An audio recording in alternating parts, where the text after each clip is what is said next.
We're kicking off this series titled Unexpected. It was one of those perfect days. I'm sure many of you have had a day like this where your expectations were sky high and you just knew that you were going to reach, you were just going to meet those expectations. For my wife Kim and I, we had done this for several years in a row, and so being parents, we were experts. Our now 5-year-old at that time, every moment along the way and every moment that we had this moment, we had nailed it. And so when our second child came along, we just were confident. We had nailed it with the first child. We're going to nail it with the second child. We woke up early. We got both girls dressed. We had the perfect place with the perfect setting, with a perfect backdrop to get that perfect Christmas card photo. We got to this mall area. We stood in line for over an hour. But again, we were experts at entertaining our kids. I mean, we could do it with one. Now we have two. We had mastered this. For an hour, we entertained our girls as we stood in line with every other family that were trying to do the same thing. Keep the fun in Christmas. We finally made it into the Christmas house where Santa was. All the while, Kira, our oldest, she was so excited to meet Santa, to see Santa, to tell Santa everything she wanted. And Claire, being 20 months, we were just hyping up Santa, and she was actually really excited. You could just tell the anticipation in her eyes. And then as we walked in to see Santa, Claire, she just stood petrified, staring at Santa. But we didn't panic. She just wanted to size up the situation. So my wife and I were doing everything we could to encourage, to be excited, to tell her it was okay. I mean, this is Santa. And nothing we did worked. Now, as parents, we knew that you did not want to force the situation, because forcing the situation always turns out bad. So we sent in the heavy hitter, my dad, because Grandpa has a way, his charismatic charm to get young kids to do things. And so we sent my dad in there, and he's trying to help Claire go, hey, this is exciting. This is Santa Claus. Well, that didn't work.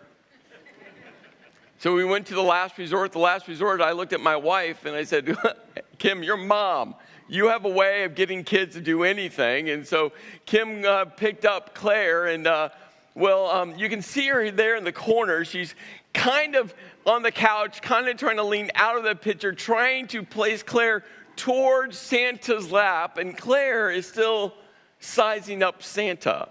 She's not quite sure if she likes this moment. Kira has this look like, oh no, it's going to turn out bad. And Santa, being the consummate professional, he just has a permanent smile on his face.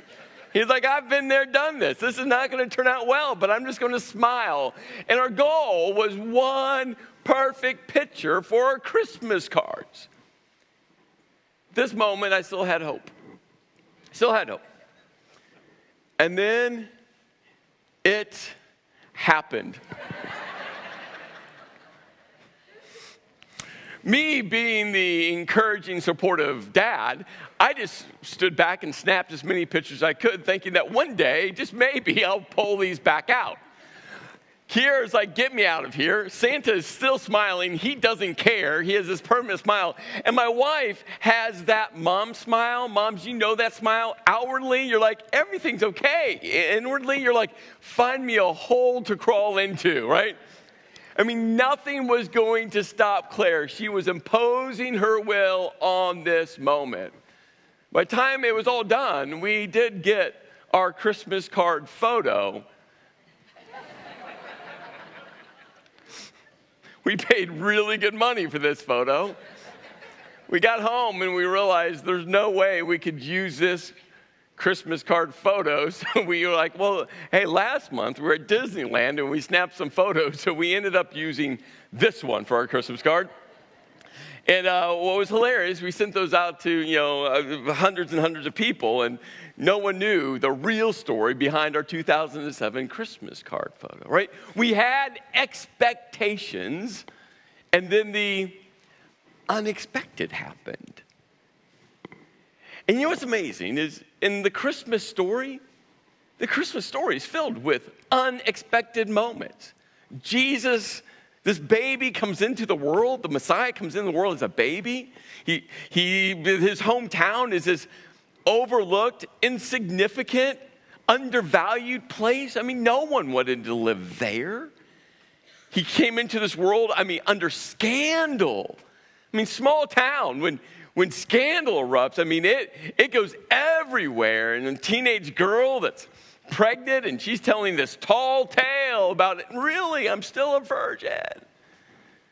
Joseph, who, for some reason, actually tried to defend her. When let's just get real, internally, he was like, yeah, I'm not really buying this whole, God and Jesus and, right? But he didn't want to hurt her publicly either. When you think about the Christmas story, it's just filled with these unexpected moments that make you scratch your head. But here's the thing. The Christmas story didn't start where usually we tell the Christmas story. The Christmas story doesn't start with Jesus in a stable, which was really more like a cave, by the way. It started where Matthew started it. When Matthew wrote the story about Jesus, Matthew he goes, this is the genealogy. Now, if you've read any parts of the Bible before, I promise you, I know what happens when you get anywhere close to this is the genealogy. You know what you do? Let me just tell you what you do. You skip it for two reasons.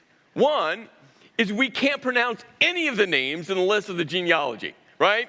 Even though you want to nail those names, you'll maybe 60% you'll get them right? But the second thing is you don't know these people. I don't know these people. So we get to the genealogy. You're like, oh, okay, a list of names I can't pronounce. I have no idea who they are. Moving on. I want to get to the good part. But Matthew goes, no. The Christmas story didn't start with baby Jesus in a manger in a cave. He was no, the Christmas story started thousands of years before that. He goes, this is the genealogy of Jesus. And then he connects Jesus to two important people. King David. To this day, for the Jewish people, Israel, King David is king. So important. And then he goes to Abraham. And then he starts into this genealogy. Abraham was the father of Isaac, Isaac the father of Jacob, Jacob the father of Judah, and his brothers. And what I find so fascinating is when you look at this genealogy, out of all of the brothers, and we'll get to the brothers in a moment, out of all the brothers, God chose for Jesus the Messiah to come through Judah. There's one other brother out of the 12 that if you and I were writing the story, we would have chose him first. I promise you.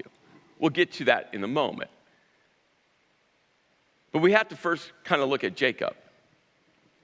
Jacob's father was Isaac, and Isaac's father was Abraham. And before there was a nation called Israel, before there were the Jewish people, there was Abraham. And God goes to Abraham and says, hey, Abraham, I know that you and Sarah want to have kids, aren't having kids, can't have kids. It's going to be a long time before you have kids, but your descendants are going to be as numerous as the stars. And Abraham's like, God, we can't have a kid, let alone as many as numerous as stars. And for some of you know that feeling, you know that longing, wanting to have kids, wanting a child to call you mom, call you dad, and can't. My wife and I know that feeling. It's a feeling that's like no other. It's a feeling that's so hard to describe. And if you've going through that, you know that feeling. Where you desire and you can't. And that was Abraham and Sarah. They desired, they couldn't. And God's like, hey, don't worry. Descendants as numerous as the stars. And then God says to Abraham, and all people on earth will be blessed through you. Now remember, this is before there was a Jewish people, before Israel. God's looking at Abraham saying, all people are going to be blessed through you. And Matthew said, Jesus, the Messiah. And then he connects him to David and then back to Abraham. Well, Abraham and Sarah finally had a child, and that was Isaac. And Isaac and Rebekah had some children, and one of their kids' names was Jacob. And Jacob's name means deceiver, which is not a real nice meaning to a name, but when you know the story around that, you kind of understand it. And one night, Jacob wakes up and he finds himself wrestling with someone. And over the course of the night into the early morning of the hours, he realizes that the person he's wrestling with is God. And by daybreak, God looks at Jacob, and God changes Jacob's name to Israel, which means struggles with God. And Jacob has 12 sons.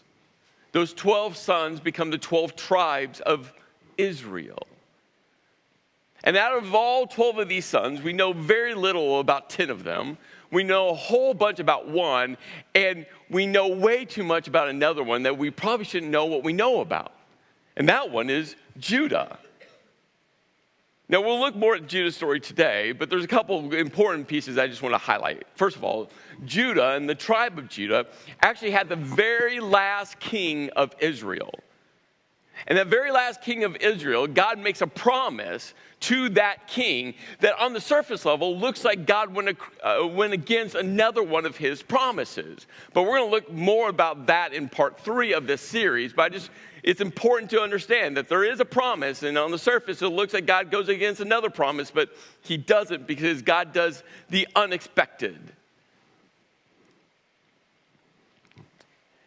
In Judah's story, well, if you and I would sit down and write the perfect genealogy for the Messiah, the Son of God, you and I would never pick Judah to be in the lineage of Jesus. We would pick Joseph. Joseph has this epic Hollywood story. Joseph was a man of character and integrity. Joseph was a great leader. Joseph did great things. Joseph rose up into a position of power and prominence. If you and I would write the story of Jesus and write down his genealogy, no chance would we say, you're coming from Judah. No, we'd pick Joseph. Joseph was Jacob's favorite. I mean, there's a story about Jacob giving Joseph this coat of many colors. Created so much jealousy amongst the other 11 kids. There's this other day where the other sons were out working for their dad, except for Joseph.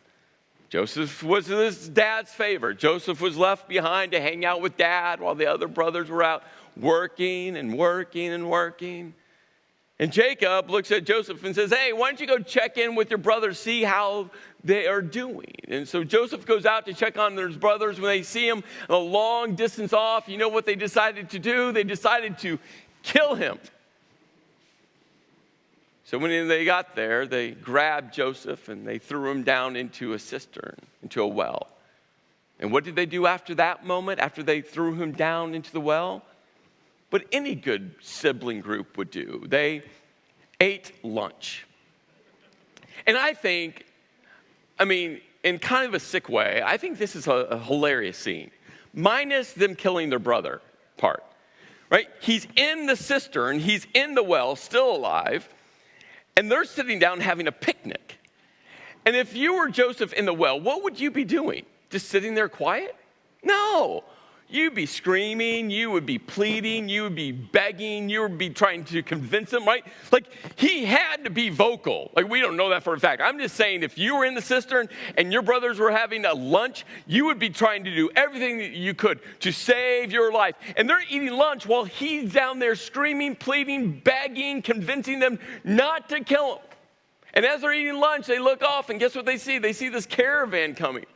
And this caravan was coming and headed to Egypt. And Judah, the influencer, the one that the other brothers actually listened to, could have saved his brother's life. But no. Judah had a different idea. He's like, let's not kill him. Let's not kill him. That's a step too far. Plus, we can make some money. Let's sell him. That's a better idea. We can still get rid of him and earn some money. So they sold him to the caravan. The caravan takes Joseph to Egypt, where he gets sold again to a very wealthy Egyptian family. While he was serving in the home, the wife of this wealthy Egyptian sees Joseph, kind of has an infatuation with Joseph, comes up to Joseph and says, hey, let's go sleep together. And I'm not talking about nap time, if you follow me. Let's go sleep together. And Joseph, a man of integrity and character, says no, and runs out of the house, escaping from her grasp. Well, that ticks her off. She has to spin a story. So she betrays Joseph and says that Joseph actually came on to her. Well, Joseph being a slave, he gets locked up into prison where he is forgotten over and over again. And all along the way, Joseph does not lose faith in God. And one day, Pharaoh had some dreams, and no one could interpret his dreams. And one day, as he's trying to figure out what these dreams meant, someone within his cabinet kind of said, hey, you know what? There's this guy that I heard the story about in jail, and he can interpret dreams. And Pharaoh's like, yeah, bring him here. And Joseph interprets his dreams, and then Joseph gets promoted to number 2 in all of Pharaoh's kingdom. I mean, this is an epic story.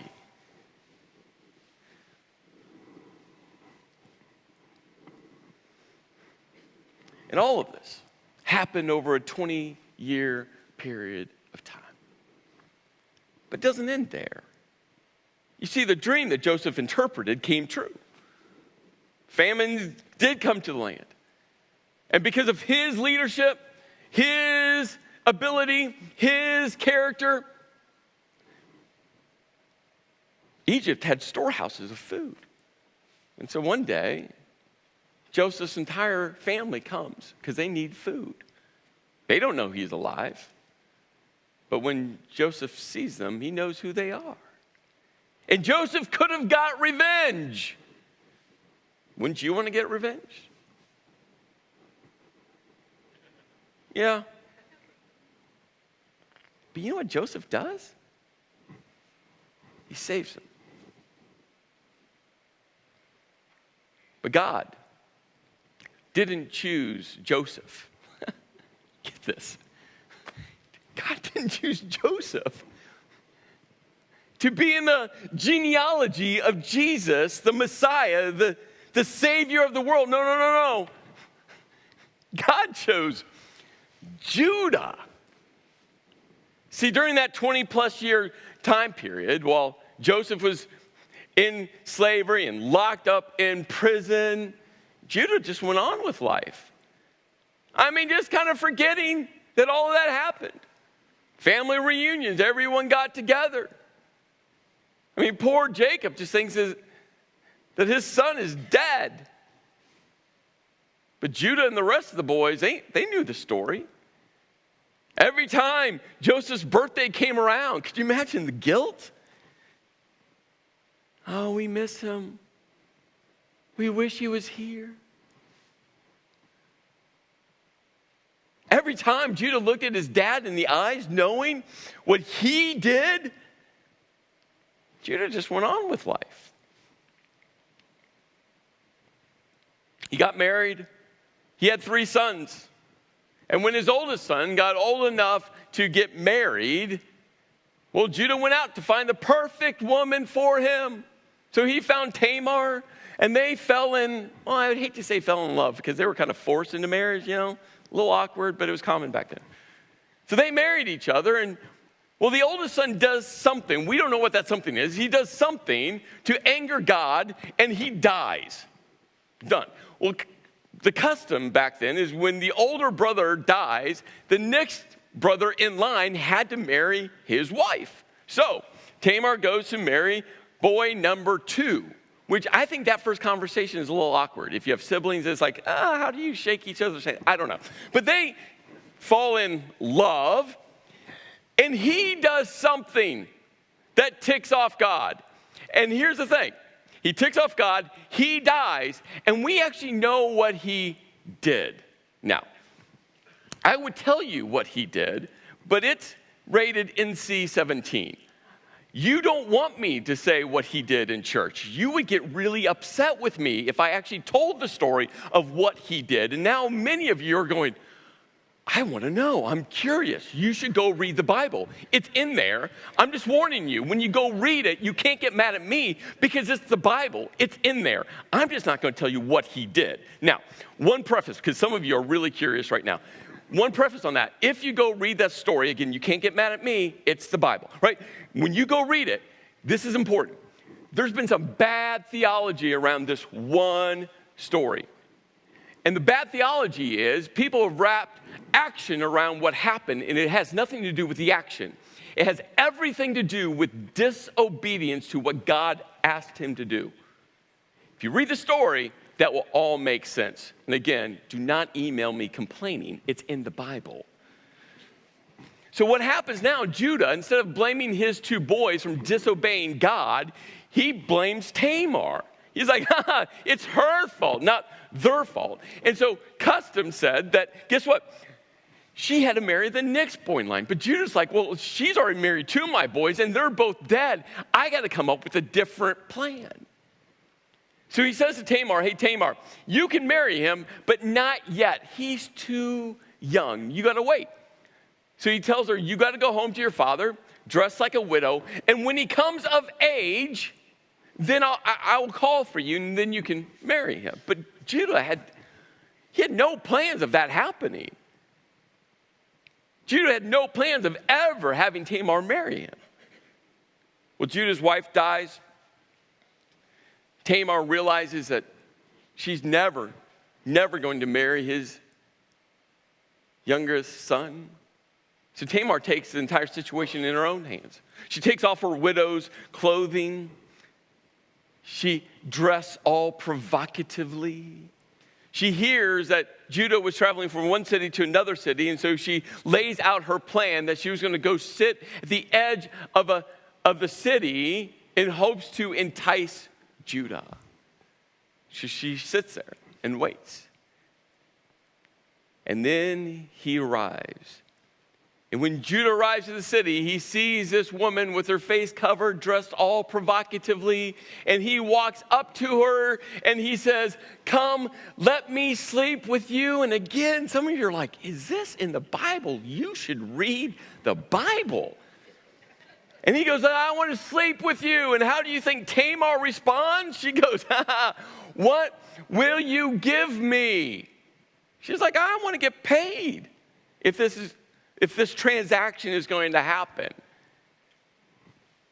Judas pauses for a moment. I think he kind of thinks to himself, well, she's a real pretty lady and she's worth quite a bit. So he's trying to think through what the right price is, and he comes back to her and goes, well, what if I give you a young goat? I'm guessing that's a good price. I don't know, right? I mean, I don't know for many reasons, but I'm guessing that was like, oh, that was very nice of you. Thank you, right? But he says, I have to send it to you. I mean, obviously, he doesn't have the young goat with him. He's like, I have to send it to you. And she's thinking to herself, well, there's not Amazon Prime, so I have no guarantee that I'll get the young goat.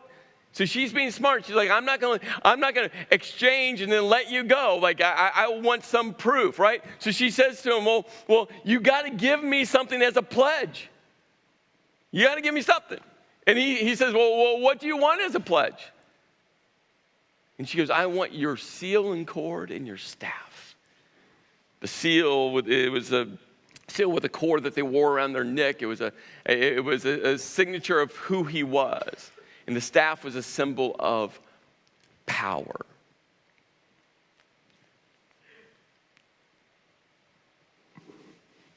So they did the deed. Joseph traveled back home. When Joseph got back home, he walked up to his attendant, one of his slaves, one of his workers, and I would have to think that this was a little bit of an awkward conversation. As he walked up to him and said, hey, I need you to go get a young goat. I was traveling and I met this and we did, and I owe her a goat. Can you please deliver the goat, right? So this slave, this worker said, oh, okay. So he took the goat, went back to the city, couldn't find her. Went to some of the city leaders and said, hey, my boss was here on business and you know what happened, and I have a goat, I need to make payment. And they're like, we don't have a temple with prostitutes around here. We don't know what you're talking about. Dun, dun, dun, dun. So he travels back and he finds his boss and he said, hey, boss, I tried. I even talked with some of the city leaders. And Judah's like, you did what? He's like, she's nowhere, but I have your goat. And Judah says, let her keep what she has, or we, and I think that's interesting, we will become a laughingstock. No, Judah, you mean you. Like he was just delivering a goat. He had no part of this. But Judah still said we. After all, I did send her this young goat, but you didn't find her. And then 3 months later, someone comes up to Judah and says, your daughter-in-law Tamar is guilty of prostitution. As a result, she is now pregnant. And how did Judah respond? Burn her. I mean, it's easy to read a story like this, right? And probably somewhere within you, you're like, how could he do that? I mean, he knew that she was pregnant with his child. He knew that he made a whole host of decisions that leading up to this moment, he knew he was guilty. And how in the world did he still say, burn her? Like, how could anyone do that? But here's the thing. In all of us, aren't we experts at pointing out everyone else's faults, everyone else's issues, everyone else's brokenness, everyone else's sin, everyone else's mess, and spend so little time looking at ourselves? I know that doesn't feel warm and fuzzy, but it's true. I mean, our country has just come through this Me Too movement. And I say come through it, I mean, we're still in it, right? It's horrific what men have done to women. Horrific. But what's interesting is the number of people that came out vocal against these other men, that their actions, their decisions, what they did to women, I can't overstate how horrific it is. But the number of people that were so vocal that now have been accused of doing the same thing. We all, right? There's something within us that's broken.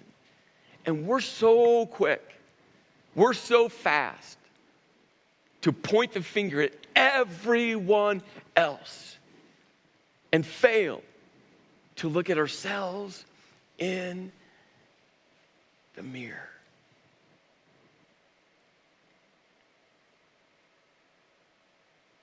So they bring Tamar out to burn her to death. And when Tamar comes out, guess what she has in each one of her hands? A staff and the seal. And she says, I'm pregnant with the child of the man who owns these.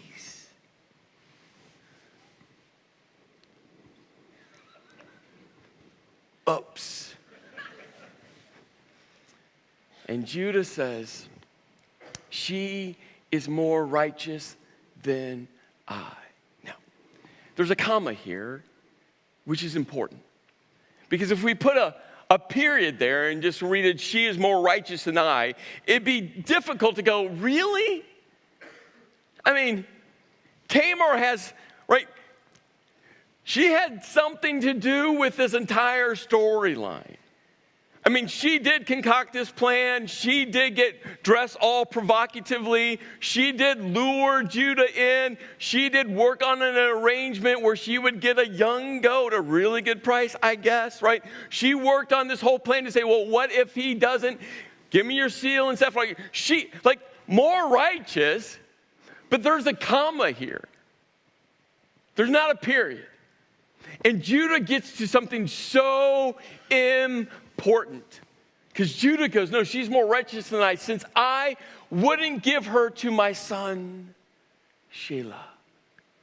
Judah realizes this entire situation goes all the way back to him not honoring what he should have honored.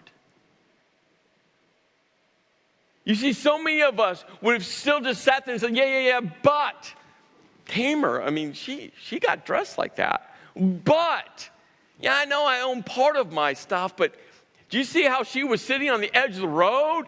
But I was grieving, I had a moment of weakness, and she purposely sat there waiting for me, right? We would try to devise a storyline, and we say, yeah, I'm guilty, but. And Judah goes, no, it's all on me. Judah stares himself in the mirror and goes, no. I created this entire mess. It's on me. It's on me. So let me ask you a question or two. Do you have a secret? Do you have a past? Do you have a family pain? Maybe you're the cause of that, or maybe that pain has just been shoved into your life. Do you have a scandalous story? You see, what's amazing to me when we think about the Christmas story, again, not Jesus in a stable cave in a manger story. No. When God started to script that story thousands of years before, God's like, I'm going to do the most unexpected things to send Jesus to this earth. And then when Jesus comes, he's going to do more unexpected things. And what's incredible about the Christmas stories is we can expect God to do the unexpected.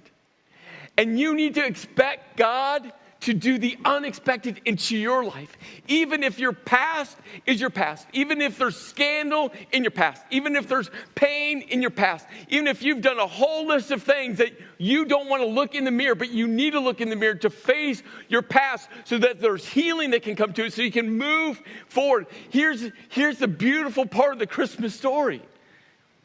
God chose Judah, not Joseph. Because God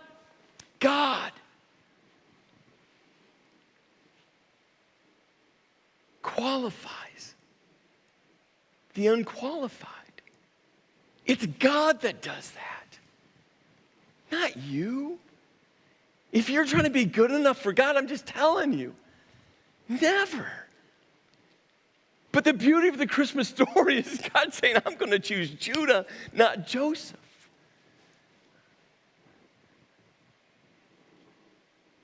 And aren't you glad that you and I didn't write the genealogy of Jesus? Because we would set a bar so high that none of us could have reached it ourselves. We're all unqualified. All of us. And God over and over and over again said, the Christmas story is about qualifying the unqualified.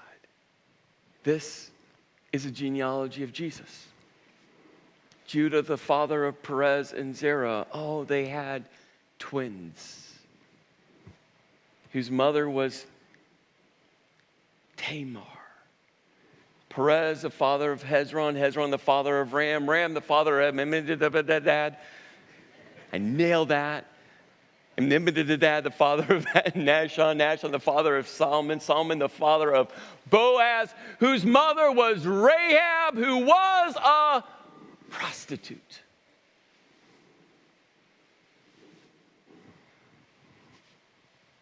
But Rahab, Solomon, had Boaz. And what God unexpectedly did in the life of Boaz is another beautiful part of the Christmas story.